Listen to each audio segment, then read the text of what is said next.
ce que je pense du dernier Mission Impossible, c'est-à-dire le partie 1 de...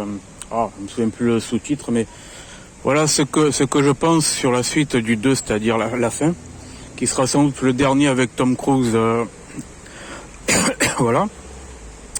En fait, normalement, dans la partie 1, on a l'habitude de voir une cliffhanger, c'est-à-dire le héros en mauvaise posture ou l'antagoniste, le méchant qui prend l'avantage, et puis voilà.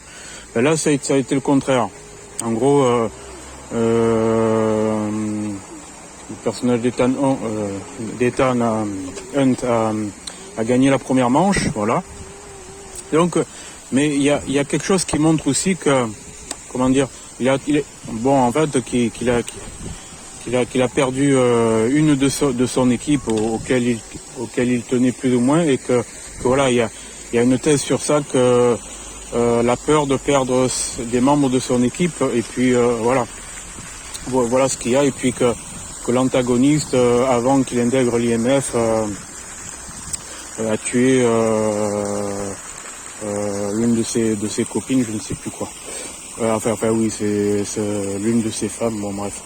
Et voilà, le truc c'est que je pense que dans la deuxième partie, vu qu'on est habitué à voir un cliffhanger à la fin de la première partie, c'est-à-dire les héros qui perdent ou une situation de mauvaise posture du héros, je pense qu'en fait c'est dans le 2, il va se sacrifier, et je pense qu'ils vont faire un truc un peu comme le dernier James Bond, c'est-à-dire le héros qui se sacrifie pour son équipe, en fait, parce que la thèse de la partie 1 était sur ça, c'est étonnant, qui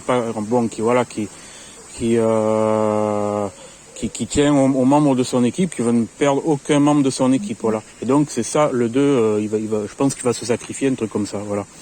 C'est ce que je pense, voilà. Et je pense que ça doit être la femme recrutée dans la partie 1 qui va prendre le relais pour la suite des autres Missions Impossibles. Voilà. C'est ce que je pense, c'est ma théorie. Voilà, j'ai vu la partie 1 du dernier, là. Et la partie 2, je crois que c'est l'année prochaine ou l'année d'après qui va sortir. Mais voilà, ça c'est ma théorie, parce que c'est surprenant que dans la partie 1, il gagne à la fin, il reprend l'avantage sur l'antagoniste, et qu'il est bien parti. Et je pense que c'est dans le second volet, l'antagoniste, il va prendre sa revanche, il va trouver le moyen d'essayer de tuer sans doute un membre de l'équipe ou un truc comme ça, ou voir un peu plus de membres, des trucs comme ça. Et puis lui, il va se sacrifier, il va battre l'antagoniste, et puis son équipe va vivre et lui va décéder. C'est ce que je pense, voilà, en gros.